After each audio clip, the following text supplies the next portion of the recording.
Welcome back to the channel, and today I have episode 3 of our 30-year realignment series where we give you some inspiration with some history and backstory to full dynasty realignments. You all absolutely killed it in the last two videos, and I just want to let you know I am super grateful. So today I'm going to be doing a slight alternate history to build us to the modern day and then take off from there. If you were looking for another historical start, don't worry, I'll be doing a handful more of these for you all to enjoy.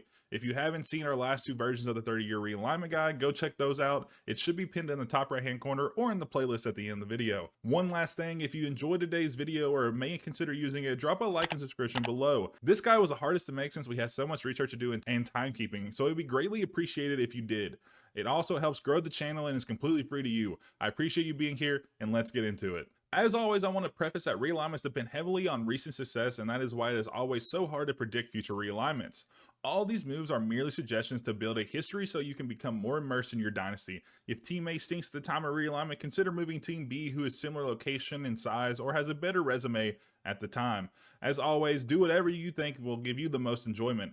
Also, be sure to always make a backup save before the offseason when realignments take place to ensure if any issues do happen that you can restore your game. If the scheduling bug has been fixed, please do let me know down in the comments. To give us an alternate timeline, I'll be backtracking a few decades to set us up for a different starting point. This history will be a merger of my thoughts on how it could have turned out and what actually took place. If you just want the realignment, go ahead and jump to the timestamp to the starting point down below. I will also only be discussing the main moves or changes to keep the video as brief as possible. Also, one final note, this is by no means historically accurate or even historically rumored in any way. It is mostly conjectured so I can arrive at an interesting starting point for our realignment.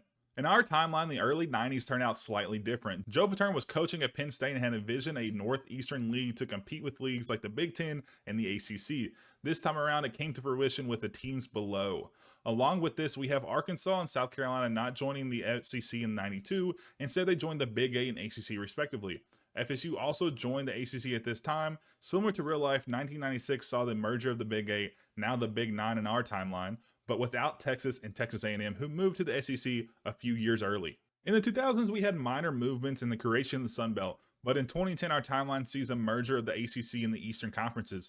This will be the first 18-team super conference in our timeline. Seeing this move, the Big Ten and the SEC had to react and increase university counts. We see some shuffling among the Big 12 and the G5 ranks as well. Not being able to move into the East, the Big Ten decides to move the Midwest and picking up Louisville, Cincinnati, Missouri, Iowa State, Kansas State, and Nebraska. In the SEC, we finally see the Red River rivalry move into the conference game as OU joins at this time. Joining them is Miami, who has remained an independent until now. Throughout the 2010s, we see more movement, and by the end of the decade, we see the Pac-10 grow to 14 teams as they pick up 4 teams: Boise State, Fresno State, UNLV from the Mountain West, and Utah. Along with this, the SEC adds both Oklahoma State, seeing the benefit of more rivalry games in the conference, as well as Arkansas. And that will lead us right into our starting point for the realignment. In our timeline, the NCAA never approved of the divisionless structure to the conferences, which would not allow them to have championship games. So this is why so many conferences are still in this format. On screen is our starting point, so pause now to copy this down. Teams circled are teams that moved into the new conference they're in currently. In 2028, it was a common notion that the college football playoff would not change its structure for the foreseeable future. So to align into more dynamic and powerful conferences, the Pac-12 and Big 12 had a bidding war amongst teams to see who can pull the most prestigious universities to their conferences. The Pac-12 eventually won out, and with that, they brought 4 new faces, making them the second 18-team super conference in the league.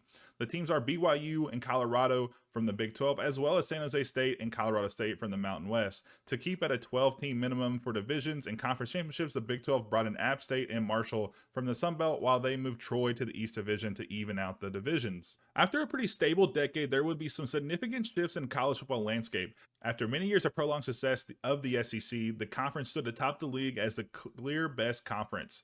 Close behind them sat the ACC and the Big Ten.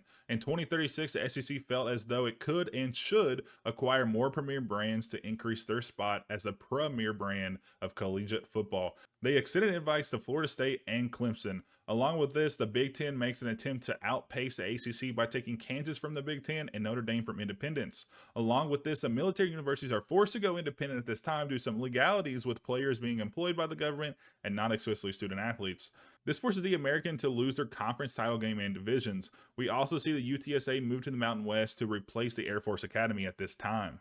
In 2040, the league was looking for structure. Too many teams had random assortments of schedules playing games that did not matter as much. In return, many conference commissioners, the NCAA, and multiple sponsors of the league, such as ESPN, ABC, and the CBS, came to a collective decision and put forth a ruling.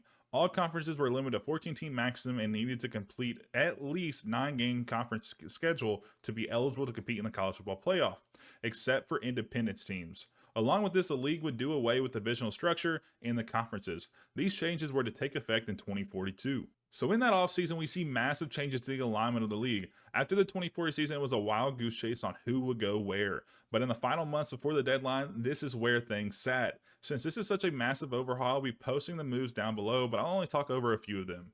We see the resurgence of the Big 12 adding A&M, Arkansas, Nebraska, Kansas, Missouri, and Kansas State. Along with this, the MAC and American were able to get to that 14-team limit, and the Conference USA was able to add Army after a lawsuit was settled prior to the season to stay at a 9-game conference limit for playoff consideration.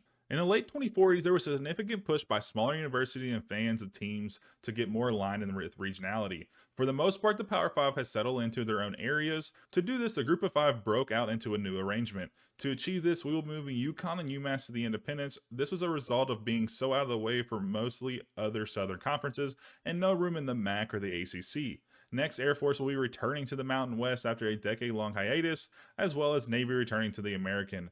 UTSA will be leaving the Mountain West in favor of the Sun Belt, and in the end, we end up with our realignment on the screen. This is the final realignment we'll be doing in this video.